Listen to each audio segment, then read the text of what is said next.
Welcome to the training video provided by Investigative Screening and Consulting. I'm Sam Cooper. I'm a private investigator. The purpose of this video is to make sure that you can become a private investigator too. So what we're going to do is give you some ideas of things you may or may not have known. First of all, are you aware that people screen you while you screen them? We want you to look for the clues that people give you when they walk through the door. We want you to be able to know how to ask for an identification. I'm going to give you 13 points to look for every time somebody comes in. Before I was a private investigator, I was a property manager. And I have a 2-2 rule. 2 months of bad management will get you 2 years of bad reputation. And you can't afford 2 years of bad reputation. The first thing I want to talk about is who's screening who. Long before somebody walks into your office, the first thing they're doing is screening your property. How well maintained is your community? The first place a person gets to look is the parking lot. Look at how beautiful a parking lot can be. Nice looking vehicles, the lot's clean. However, the person who wants a bad place to live, the person who wants a place where they can do the things they want to do that may not be legal, they're going to be looking for things like a vehicle up on blocks, one that's been sitting there long enough that it's dirty, that there may be broken windows in it. It says you don't care about your community. In addition to that, the building itself really takes on a look of its own. Look at a building that's well kept, well maintained, no broken windows, flowers, and once again, good lighting. If you don't care as a property manager about your community, you're going to attract the kind of person who doesn't care where they live. Because if they live where you don't care, then you don't care what they do. And once one of those people moves in, they're going to bring all of their friends with them. And you're going to have a really difficult time cleaning up your community after that. In addition, let's take a look at what your marketing strategy is saying about your community. If you say you have 3 months free rent, that sounds kind of desperate, doesn't it? No application fee? What are you saying to people? You need to be sure that you're attracting the right kind of people. The right kind of people aren't people who need 3 months free rent. You want somebody to have a stake in whether or not they're screened properly.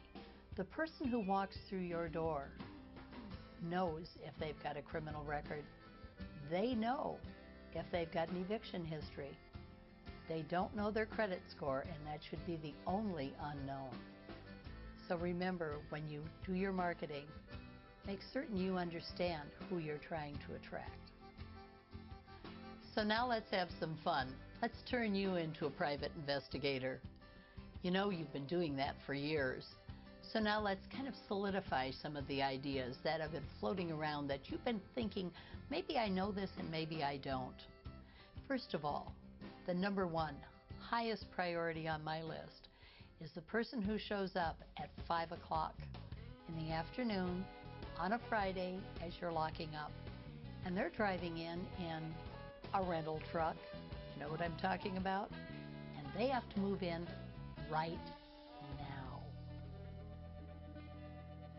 Another one of our 13 red flags that's going to make you into a private investigator is taking a look at the person who comes in and says they've been living with a friend or relative.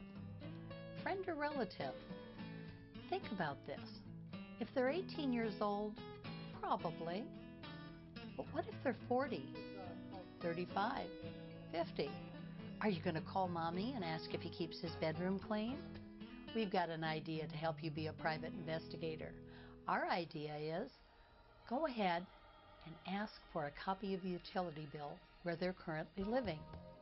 Don't do it until they put the address down on the application and then say, I see you're living with a friend or relative. In that case, we need verification. We need a copy of the utility bill. If they're living there, chances are very good that they'll get a copy of the utility bill and bring it in to prove the address. And if they're not living there, they won't. And if they don't have a copy of a utility bill and they say that they're living with a friend or relative, chances are pretty good they're not telling you where they're really living. And aren't you glad you're not going to have to rent to them? I have a hard and fast rule with our clients. They're not allowed to let their applicants have any blanks on their application. Blanks on an application indicate that the person is unwilling to give you information. They can put an NA in the blank. NA means it doesn't apply to them, but to leave it blank indicates they don't want to answer a question. In addition to that, if you asked one person to fill out an application and they completed all the data, and someone else didn't complete all the data, you have now got a fair housing violation because you didn't treat both of them the same. No blanks allowed on an application, and in addition, all the information on an application has to be accurate. The application process is absolutely vital. It's the first step in making certain that the data you get from your screening company is correct.